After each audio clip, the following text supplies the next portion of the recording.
ये हम सब दोस्त यहाँ पे तस्वीरें बना रहे हैं। यहाँ पे बहुत सुरूर आ रहा है। ये मेरे साथ हैं मेरे दोस्त नवीद अहमद साहब जी, ये है फरीद भाई और ये है अली भाई और पीछे हाजी फर्नीचर साहब आगे हैं।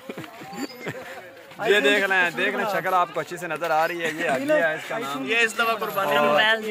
ये हैं जी शकील अहमद भुट्टा साहब, ये भी मेरे साथ हैं। और ये हैं मेरे दोस्त हामिद भट्ट साहब हैं जी। आगे की तारीख में आपको नहीं सुना सकता। हमारे भाई जो ब्लॉग चैनल बना रहे हैं, लाइक और सब्सक्राइब करें और कमेंट भेजें अच्छे हमारे अली शेर भाई को।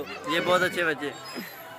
मैंने आपको अभी तक किसकी तारीफ नहीं सुनाई, लेकिन सुनाऊंगा बाद में नेक्स्ट वीडियो में। बस थोड़ा सा मैंने तारीफ कराना था। और राइट साइड पे वो जो देख रहे हैं आप नीचे का बैकग्राउंड, वो बहुत मज़े वाला है। आपको मैं एक और चीज़ दिखाता हूँ। यहाँ पे वो देखें, औरतें कुछ झूले ले रही हैं, वो देखें, ये देखें।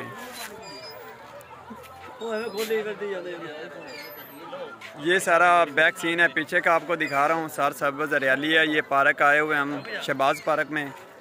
ये काड़े से तकरीबन 10 किलोमीटर पीछे और दीपालपुर से 15 किलोमीटर की दूरी पे है। और पीछे भी काफ़ी दोस्त आए हुए हैं। ये भी यहाँ पे इंजॉय करने के लिए आए हैं, मौसम इंजॉय कर रहे हैं। और ईद का लास्ट डे है, वो भी यहाँ पे मना रहे हैं। कुछ लोग यहाँ पे फैमिली के साथ आए हैं, कुछ दोस्तों के साथ आए हैं। ये देखें।